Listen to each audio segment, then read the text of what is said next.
Hi, my name is Stephen Tosh, and I play piano, keyboards, compose, I do it all. I came from a musical family, and from an early age, I'm told that they could hardly get me away from the piano. So I started lessons at age 5. And then all my other interests in music kind of developed out of the keyboard. So now I call myself a keyboardist, composer. You know, you say pianist and keyboardist because sometimes they mean synthesizer. I arrange, I said composer, I orchestrate, I've done movie work, so I do it all, but it's all keyboard orientated. And I love working with people too. Got all my training here in LA, private teachers. Worked in church music as a boy soprano. I worked at UCLA as a boy soprano doing opera. I did a lot of keyboard. Mostly though, my keyboard experience was in school. And then as I got a little older, in my 20s, I started, doing more things. In my teens, I worked with a music publisher in Hollywood and did her arrangements and lived with her and went to the studio, did a lot of studio work in my teens. So that experience was really great. And then when I left LA, I went up to the Central Coast, the Carmel area, and developed my composing skills there and got a lot of world premieres with local groups up there. Did opera, directed an opera company in Carmel area, also in Santa Cruz area. And so I just got, my horizons were always broad, but they just got broader because I really like popular music as well as serious classical. And to learn both, you have to do both. You can't just like it and pretend, So I attach myself to really interesting people in jazz as well as classical music.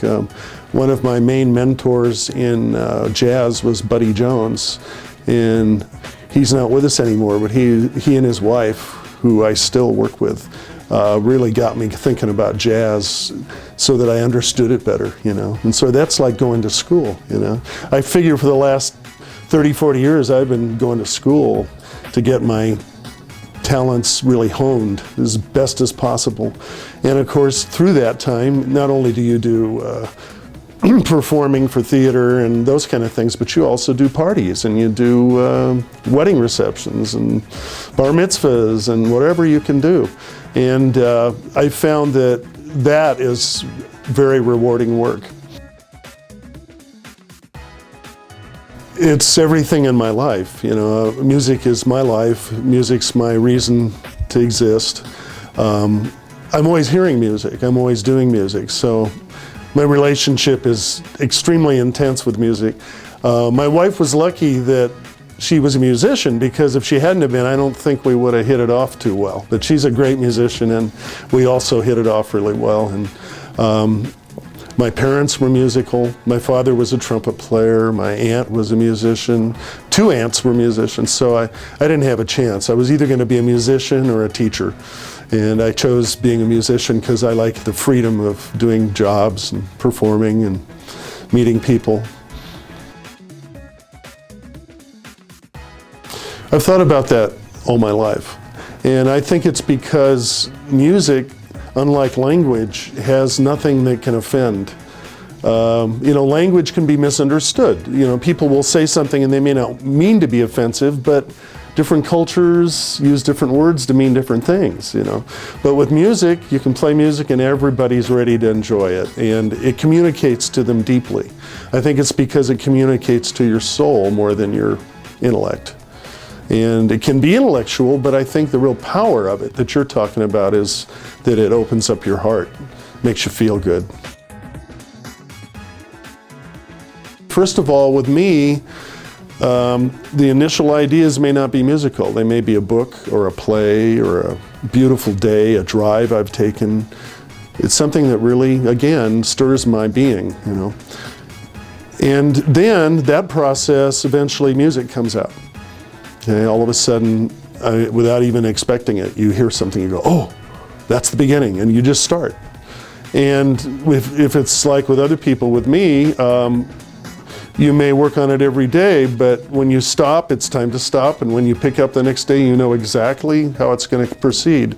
But when you stop the night before or whenever, you had no idea what you were going to do. So it comes to you in little episodes, you know. Then when you're done, you have to decide, well, is it a solo?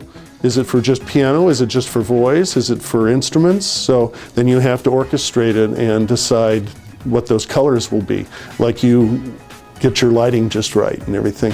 And then if you're going to record it yourself, you have to hire instrumentalists or go to a studio. And I try to get all my practicing done before that so that you can really do a good job. But I like to be rehearsed. If it's just myself or a group with me, we try to rehearse in my home before we go to a studio. So you get the best possible sound you can get.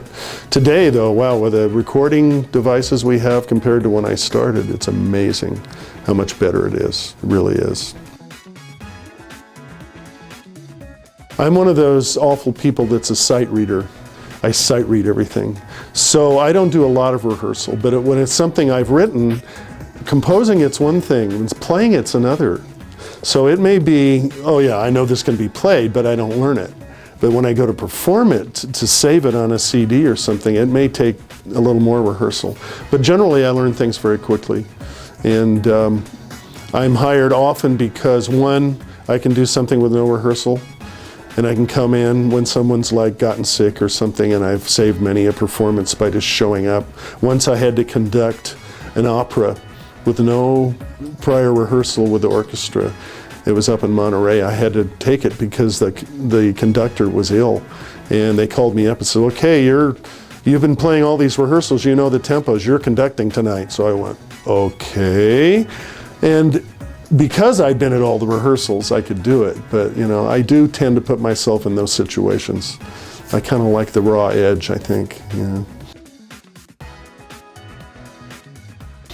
I think what that helps bring back to the music you're playing is the spontaneity of its creation too, because you're not, you know, just recreating it over and over, you're creating it right then.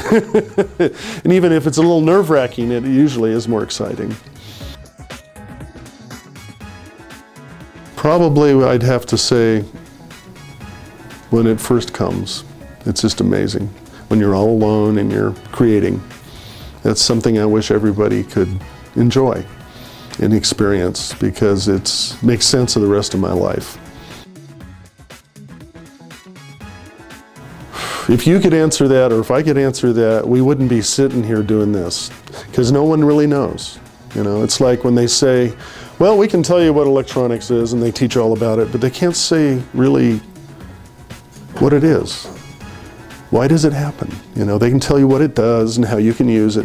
Well, that way, I think it's that way with my art too. I do these things that are amazing to me even, but I learned how to do them from others that learned how to do them from others, and you can't help but ask the question of yourself, where does this all come from? I think it's part of our heritage, our racial heritage, our history, if you will, but it can't be written in words because it's so ancient. So I think it's something we know, something we pass on. But we also commune, you know, with other energies, and I'm not going to limit it and say there's nothing out there. I'm just not that kind of guy. But some people think it's all intellectual. I don't. I think it's a combination of intellect and some kind of invisible, spiritual, kind of force. And I take that force seriously, others don't, but I think all of us come into contact with it through our art. We see things happen that just shouldn't happen. I remember seeing, even myself, but I've seen people that are deathly ill get up and perform, and they couldn't even walk before they got on stage. And then all of a sudden they're fine. There's a lot of examples of that throughout theater history.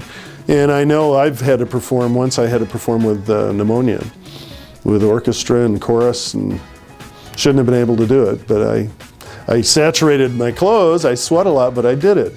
And I had energy to do it. And I didn't barely have the energy to lift my arm until I started. So I think we're in touch with what's out there. the whole universe, you know. Oh yes, yes, very much so. And my mother wasn't an artist, but she loved music, and as I grew up, my father and mother played music all the time, and it was all kinds of music, you know, it wasn't just one type. So I was exposed to everything. I always had a church job somewhere as an organist, and often as a choir director as well. That was fun because, for many reasons, when you have a church job, you really get to know the community that you're in. Also, if you're a young man, and I was unmarried for a long time, you know, it's good to know where you can get a good meal once in a while. So it's a good source. Also, I've played parties all my life. I've always enjoyed that. I just played a wedding for two dear friends of mine, and it's always very enjoyable to do a party, especially if it's planned out calmly and everybody knows what they're doing. And I've done a lot of theater. That's like a party that lasts two months. I mean, theater people are just wonderful, and I've done countless musicals since a music director since the age of 20, and I'm now in my later part of my life. I'm 61, and I've done, I can't remember how many musicals and operas I've been involved with. So theater is a big important part. Then concert performing. I haven't done a lot of it recently, but many of the concerts I've done recently were of my own music. So it's a forum for me to present new works. And again, I've had great experiences with those. So that's a lot of what I do. What's gotten interesting since the invention of the computer, and I actually saw that in my life. I didn't have computers when I was a kid. Computers have allowed me to do very interesting things in the way of work by doing arrangements for people that I never meet, or movie music for people I never see, and I can send it to them over the internet. So that's exciting for someone like me. I can do almost anything at home now. The only thing I couldn't do at home is play for a party, but there's wonderful things out there for an artist to do, and I'm even trying to find new ways of using what I do. Like, I'd love to get into music therapy for people that respond to music. I think that'd be interesting to do, and it goes on and on. One thing that's always helped me with that was always treating children like equals when I work with them, and always listening to the old people as well. People start to believe they're a body. So as the body gets older, they start to believe, well, I'm an older body now.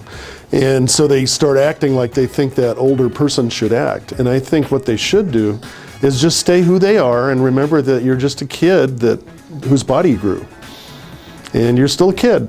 You know, no matter how smart you are, you're still a kid. And I think that is really the secret, keeping your mind open. It'll keep you healthier too if you think that way. I had just participated in a performance. No, actually this one I got to hear. I just was sitting in the audience. I got to hear a world premiere of a performance for chorus and orchestra that I wrote. And then I went back to the green room to thank everybody, and they handed me a check for $5,000, which I had not done it for money. I did it to do it. And that was an amazing experience because I had no idea that was going to happen. And of course I came unglued, but it was a beautiful experience. And altogether that was one of the most amazing experiences in my creative life.